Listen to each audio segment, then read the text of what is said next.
महाराष्ट्र के एक किसान मोतीराम विठलराव पवार के बारे में। और देखिए, उनकी जो जमीन है वो सिर्फ एक खेत नहीं है।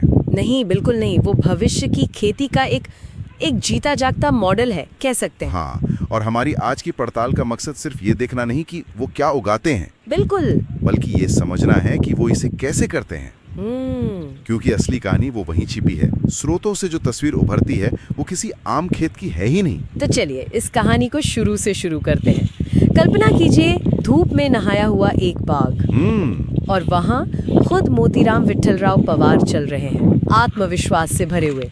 और उनके चारों तरफ मतलब क्या नहीं है, काजू, चीकू, आम, नारियल, संतरे, नींबू। और ये जो विविधता है ना, यही पहली और सबसे बड़ी बात है। हाँ, एक ही जगह पर इतने अलग अलग तरह के पेड़, ये अपने आप में एक पारंपरिक भारतीय खेती की निशानी है, जिसे हम मिक्स्ड क्रॉपिंग या मिली जुली खेती कहते हैं। अच्छा, इसका फायदा क्या होता है? सीधा फायदा ये है कि आपकी आय किसी एक फसल पर निर्भर नहीं करती। मान लीजिए अगर आम की फसल किसी साल कमजोर रही तो चीकू या नारियल उसे संभाल लेंगे। बिल्कुल, ये एक तरह का प्राकृतिक बीमा है। तो यही से हमें परंपरा की पहली झलक मिल जाती है। और जैसे ही हम आगे बढ़ते हैं, एक और पारंपरिक तरीका नजर आता है। जमीन पर सूखी घास और पत्तियों के ढेर लगे हैं। मुझे लगता है हम में से ज्यादातर लोग इसे बस कचरा समझकर हटा देंगे। सही बात है, लेकिन यहाँ इसका एक खास मकसद है। इसे मल्चिंग कहते हैं। मल्चिंग, हाँ, ये क्या होता है ठीक से? ये कमाल की तकनीक है, सदियों पुरानी है, लेकिन आज के दौर में और भी ज्यादा जरूरी हो गई है। ये जो सूखी पत्तियों की परत है, ये जमीन के लिए एक ढाल का काम करती है। ढाल मतलब ये सूरज सीजे गर्मी को रोकती है, तो मिट्टी की नमी भाप बनकर उड़ नहीं पाती। अच्छा, तो पौधों को पानी कम देना पड़ता होगा। एग्जैक्टली। और इतना ही नहीं, धीरे धीरे ये पत्तियां सड़कर खाद बन जाती हैं, जो मिट्टी को और उपजाऊ बनाती हैं। तो मोतीराम विठलराव पवार एक ही तरीके से पानी भी बचा रहे हैं और मिट्टी की सेहत भी सुधार रहे हैं। बिल्कुल। वाह, मतलब बिना किसी खर्च के दो बड़े फायदे। ये तो हुई परंपरा की बात, लेकिन यहाँ कहानी में एक मोड़ आता है। हाँ, क्योंकि इसे पारंपरिक मल्चिंग वाले खेत में हमें कुछ बेहद आधुनिक चीजें भी दिखती हैं। स्रोत बार बार सोलर पैनल्स की पंक्तियों और दूर लगी एक पवन चक्की का जिक्र करते हैं। हाँ, ये थोड़ा अजीब कॉम्बिनेशन नहीं लगता? एक तरफ सूखी पत्तियां और दूसरी तरफ चमचमाते सोलर पैनल। देखने में शायद लगे, पर असल में ये बहुत ही स्मार्ट सोच है। ये अजीब नहीं, बल्कि एक परफेक्ट संगम है। वो कैसे? सोचिए, मल्चिंग से आपने पानी की जरूरत कम कर दी। हाँ, अब जो पानी चाहिए उससे जमीन से निकालने के लिए ऊर्जा तो लगेगी। ज्यादातर किसान इसके लिए डीजल पंप या फिर ग्रिड की बिजली पर निर्भर रहते हैं, जो महंगी भी है और भरोसेमंद भी नहीं, कभी भी चली जाती है। सही कहा। मोतीराम विठलराव पवार ने उस निर्भरता को ही खत्म कर दिया। अच्छा, तो सोलर पैनल और पवन चक्की उनके पानी के पंप को चलाते हैं। अब समझ में आया। हाँ, मतलब उन्होंने अपनी ऊर्जा की जरूरत को भी एक तरह से आत्मनिर्भर बना लिया है। बिल्कुल। एक तरफ प्रकृति से पानी बचा रहे हैं और दूसरी तरफ प्रकृति से ही ऊर्जा बना रहे हैं। ये एक पूरा आत्मनिर्भर चक्र बन गया, एक क्लोज लूप सिस्टम जैसा। ये तो हुई खेत के दिमाग की बात, मतलब कि पूरा सिस्टम कैसे काम करता है। लेकिन स्रोत हमें खेत के दिल तक भी ले जाते हैं। आम के पेड़ों का जिक्र बहुत खूबसूरती से किया गया है, जो मोहर से लदे हैं। मोहर यानी छोटे छोटे पीले फूल। हाँ, और एक लाइन मुझे बहुत अच्छी लगी, जहां इसे भविष्य के मीठे फलों का आश्वासन कहा गया है। ये सिर्फ फूल नहीं है, ये एक वादा है। और एक अनुभवी किसान जैसे मोतीराम विठलराव पवार के लिए ये सिर्फ एक वादा नहीं, ये डेटा है। डेटा? हाँ, वो इन फूलों की संख्या और सेहत देखकर अंदाजा लगा सकते हैं कि इस साल फसल कैसी होगी। आगे की तैयारी में मदद मिलती है इससे। और इसी सीन में पास में एक पुराना खपरेल की छत वाला घर भी दिखाई देता है। हाँ, उसका भी जिक्र है। वो सिर्फ एक इमारत नहीं, वो समय का प्रतीक है। वो बताता है कि ये बाग और ये परिवार यहाँ सालों से हैं। और उसी घर के पास है वो चीज जिसे स्रोत बाग की जीवन वाहिनी या धड़कन कहते हैं, एक बड़ी पुरानी पत्थरों से बनी कुआं। उसका गहरा हरा पानी जिसमें ताड़ के पेड़ों की परछाई दिखती है। ये सिर्फ सिंचाई का स्रोत नहीं लगता। नहीं, ये उससे कहीं ज्यादा है। ये कुआं इस खेत के इतिहास का गवाह है।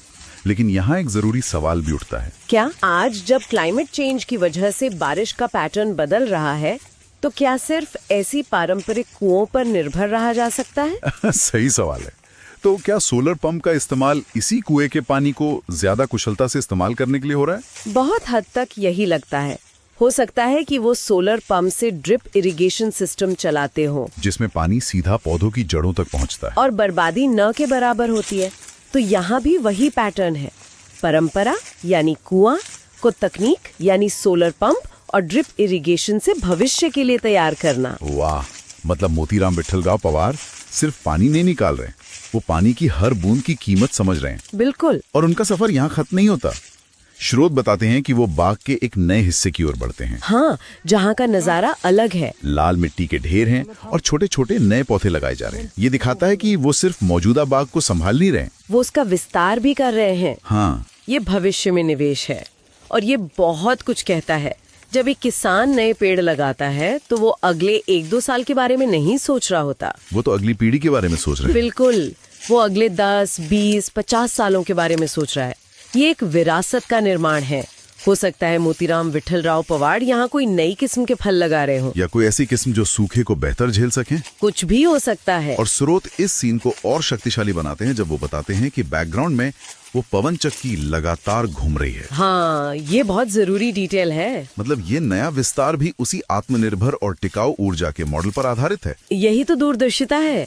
वो बस जमीन का एक और टुकड़ा नहीं जोड़ रहे, वो अपने सफल इकोसिस्टम का दायरा बढ़ा रहे हैं। हर नया पौधा उसी आत्मनिर्भर ग्रिड का हिस्सा बनेगा। ये दिखाता है कि उनका मॉडल स्केलेबल है। हाँ, इसे छोटे से बड़े पैमाने पर ले जाया जा सकता है। ये कोई एक बार का प्रयोग नहीं, ये एक सोची समझी व्यापार रणनीति है। कहानी के आखिर में एक बहुत ही शांत और गहरा क्षण आता है। मोतीराम विठलराव पवार एक छोटे पेड़ के पास रुकते हैं, कैमरे की तरफ देखते हैं और मुस्कुराते हैं। स्रोत कहते हैं कि उनके चेहरे पर मेहनत का फल देखने की संतुष्टि और गर्व साफ झलकता है। हाँ, क्योंकि वो मुस्कान सिर्फ इस साल की फसल की नहीं है, वो दशकों के धैर्य, मेहनत और जमीन के साथ बनाए गए रिश्ते का नतीजा है। सही कहा। यह उस इंसान की मुस्कान है जिसने शायद एक बंजर जमीन को एक फलते फूलते बाग में बदल दिया हो। स्रोत की एक लाइन है, यह सिर्फ एक खेत नहीं बल्कि प्रकृति और इंसान के बीच अटूट रिश्ते की एक जीती जागती तस्वीर है। ये सुनने में काव्यात्मक लगता है, पर यह सच है। बिल्कुल सच है। और फिर आता है अंतिम दृश्य। वो अपनी मोटरसाइकिल के पास जाते हैं, अपने बाग और पवन चक्की पर एक आखिरी नजर डालते हैं और घर की ओर निकल पड़ते हैं। उनकी मोटरसाइकिल भी एक दिलचस्प प्रतीक है। हाँ, ये आधुनिकता का प्रतीक है, गतिशीलता का। वो बैलगाड़ी पर नहीं जा रहे, वो आज की दुनिया का हिस्सा है, लेकिन उनकी आत्मा अपनी जड़ों से जुड़ी है। और उनका घर जाना वो एक दिन का अंत नहीं लगता। नहीं, वो कल सुबह फिर से उसी लगन के साथ वापस आने का वादा है। ये निरंतरता ही इस पूरे काम की बुनियाद है। तो इस पूरी पड़ताल का क्या मतलब निकलता है? हमने मोतीराम विठलराव पवार के खेत की एक यात्रा की।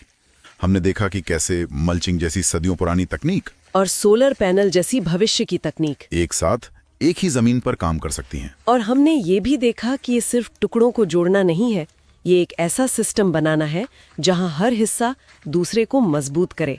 कुआं पानी देता है, मल्चिंग पानी बचाती है, और सोलर ऊर्जा उस पानी को कुशलता से इस्तेमाल करने में मदद करती है। ये एक पूरी तरह से सोचा समझा डिजाइन है, मोतीराम विठलराव पवार की मेहनत और दूरदर्शिता का नतीजा। की कहानी सुनाते हैं। हाँ, ये मोतीराम विठलराव पवार की कहानी है जो हमें सिखाती है कि प्रकृति से लड़कर नहीं बल्कि उसके साथ मिलकर ही असली तरक्की हो सकती है। और ये हमें एक बड़े सवाल पर सोचने के लिए छोड़ जाता है। स्रोतों ने हमें दिखाया कि कैसे मोतीराम विठलराव पवार ने अपने खेत के विकास को ऊर्जा दी।